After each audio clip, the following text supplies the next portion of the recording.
Corey Briggs, and I'm running for city attorney. The city attorney's job is threefold: to give advice to the mayor and the city council and to the departments, to represent the city in court, and to prosecute misdemeanors and infractions, the latter two being criminal matters. I'm running because the city needs to get rid of politics in the city attorney's office. It needs to be fully transparent in the city attorney's office and throughout the city. And we need to restore confidence that the city attorney's office is actually practicing law and doing it ethically, transparently, and competently. We don't have that now. I bring that to the office. What do you think is the biggest challenge facing the city of San Diego, and how would you resolve it? The biggest problem we have in the city is a lack of confidence in our city government. And that comes primarily from the inadequacies in the city attorney's office. The city council voted, I believe the vote was 7-2, to put a ballot measure on to eliminate the city attorney's civil jurisdiction. That is a 22% approval rating. That is down in the dumps with the public's approval rating for Congress. The mayor and the city council have no confidence they get legal advice. This city attorney has taken us to things like the 101 Ash debacle, the secret streetlight surveillance program.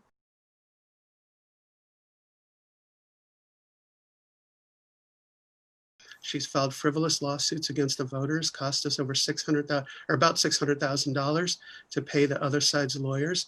These are not acceptable things. Who is the city attorney's client? Is it the public, as Michael Aguirre asserted, the mayor and all the departments under the mayor, or the city council? If you say all three, how do you escape the inevitable conflicts of interest among them? The client is the city. The city attorney, if elected, is accountable to the voters. The city attorney is put on a team by the voters to work with the mayor and the city council. The city attorney gives advice to the mayor and the city council.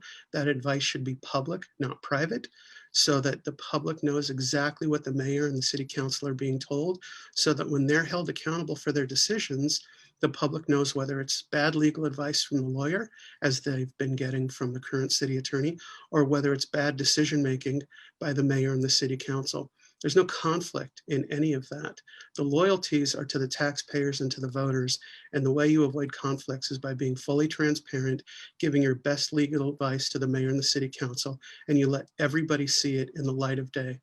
You've got a candidate who currently holds the office, who has made a living at serving the taxpayers and has a history of moving the city forward, running against a person who has a history of stopping progress at the city of San Diego, with well over 80 lawsuits against the city.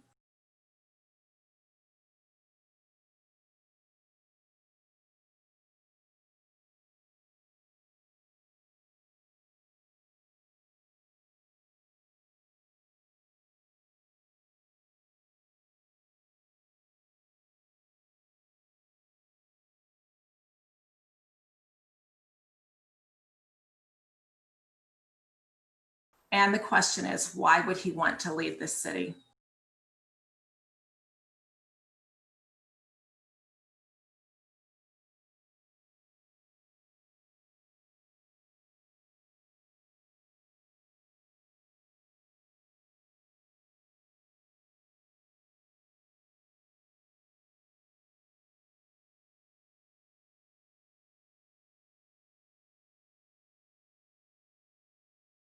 This is a candidate who erased his entire Twitter feed so that nobody can see what he thinks. Opponent talks about transparency, but remember that she proposed gutting the California Public Records Act so that it would be harder for members of the public to get information about what's happening. That is something that would concern any voter. The city attorney's job is to make sure that the city doesn't break the law. The reason my clients hire me to sue is because the city broke the law. So if you stop breaking the law, which is what will happen if I'm the city attorney, you won't be getting sued. If it's not Corey Briggs, it's going to be somebody else, because nobody likes lawbreakers. And the biggest lawbreaker is the city, and it's advised, or inadvised, I should say, ill-advised by the incumbent, and that's what happens. Speaking of the Public Records Act, we had several questions regarding the police department and transparency. One question was, what changes to the California Public Records Act do you think would bring more transparency regarding the police and the district attorney's office? And or the city attorney's office, excuse me. And there has been criticism of the Brady's List for hiding dishonest cops. Critics say that their information will only be released if the cases go to trial, which is rare. How would you change this if elected? The Public Records Act at the state level could be modified so that there's a lower threshold for getting police records. Right now, it requires serious accusations of physical wrongdoing or of dishonesty. At the city level, we can stop protecting bad cops in the union contracts. In addition, we can eliminate the Brady List. The current city attorney maintains a Brady List. It's a secret list of cops known to be dishonest. They can be prosecuted as misdemeanors within the current city attorney's jurisdiction, and they are not.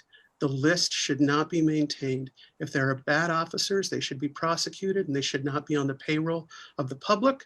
And if they are good officers who are on the list for retaliatory purposes, they should be off the list so they are free to go about doing a good job for San Diegans. We must keep a Brady List of officers who have engaged in misconduct. Misconduct is serious. That is prosecuted by the district attorney. City attorney's office has misdemeanor jurisdiction. A number of crimes committed by peace officers involving dishonesty are misdemeanors by statute. They don't have to be referred to the district attorney's office. More serious violent offenses do, but the ones involving dishonesty need not be referred. The city attorney knows, she admits that she keeps the list. There's no reason to keep a secret list of dishonest police officers. If you put a dishonest officer on the stand, you could lose your law license. That's why she keeps the list. She knows who not to put on the stand, but she does nothing to keep those people from being on the streets, patrolling, protecting the public when they're dishonest.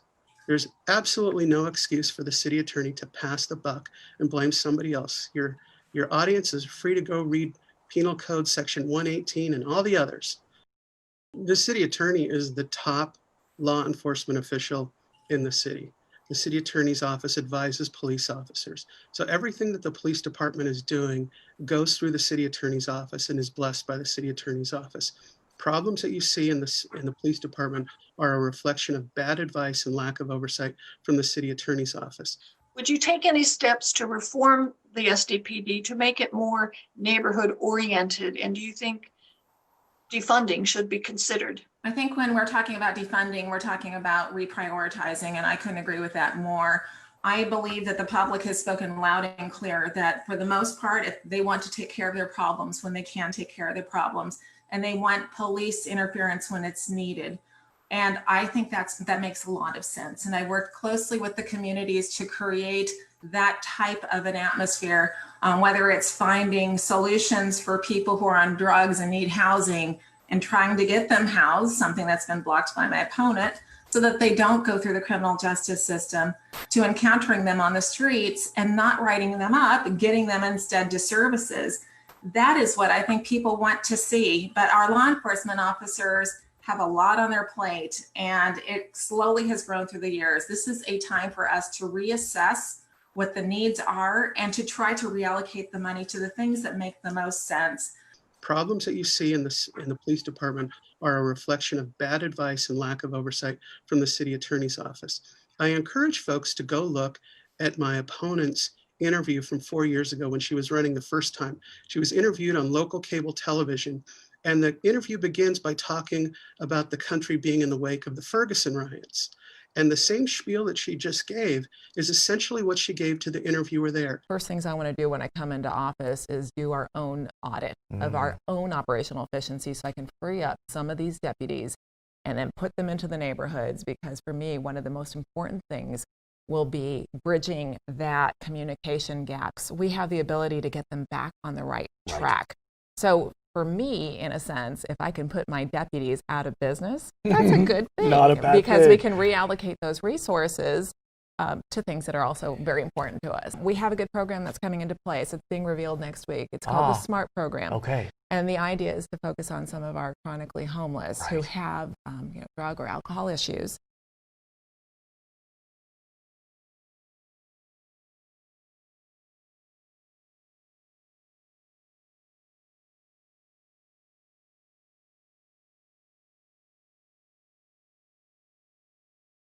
So my question is, we've had these problems for at least 4 years, and now it's important for her to do something about it. It's only important to do something because she's running for re-election. What has she done during those 4 years other than say the same thing and accomplish nothing? What can the city attorney do to limit the damage to our privacy caused by the decision to contract for smart streetlights? And how can the data they generate be used appropriately? Mr. Briggs? This city attorney should recuse from all future considerations of it because she owns General Electric stock, and she did when she approved the contract. She also is not capable of reading it and disclosing all of the bad parts of it before she put her seal of approval on it. So what the city attorney can do is read the contracts and disclose everything in them and give the city council and the mayor, as I did last November, ways to get out of the contract. The contract is void because the city attorney had a conflict. But because she's our city attorney, she obviously isn't going to do anything in court to press the conflict because she'd have to fall on her sword. I don't have a conflict, and he knows that because he's already brought a complaint with the Ethics Commission. We own about $18,000 in stock for my kids' college education. Barbara Bree also owns stock in GE, and he's never made a fuss over her. We own about $18,000 in stock for my kids' college education. Barbara Bree also owns stock in GE, and he's never made a fuss over her.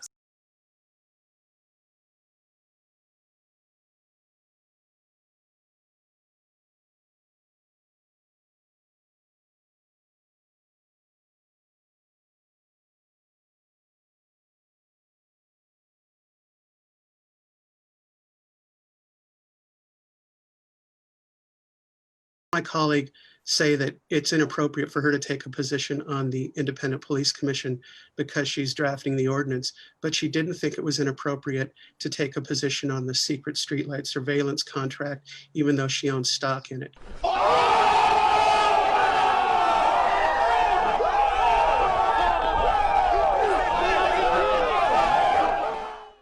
In this race between competency, transparency, and integrity, that's Corey Briggs.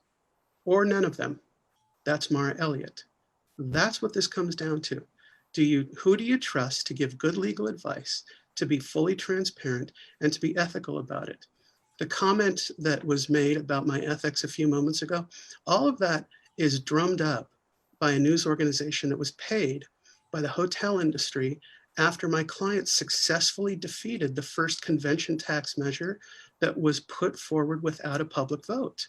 Audience can go to briggslawcorp.com/blog and look at the evidence itself to see that the current city attorney, Mara Elliott's chief of staff, Jerry Braun, was part of a smear campaign to go after me to retaliate for the success that my clients had on behalf of taxpayers and voters to make sure that the Constitution was followed.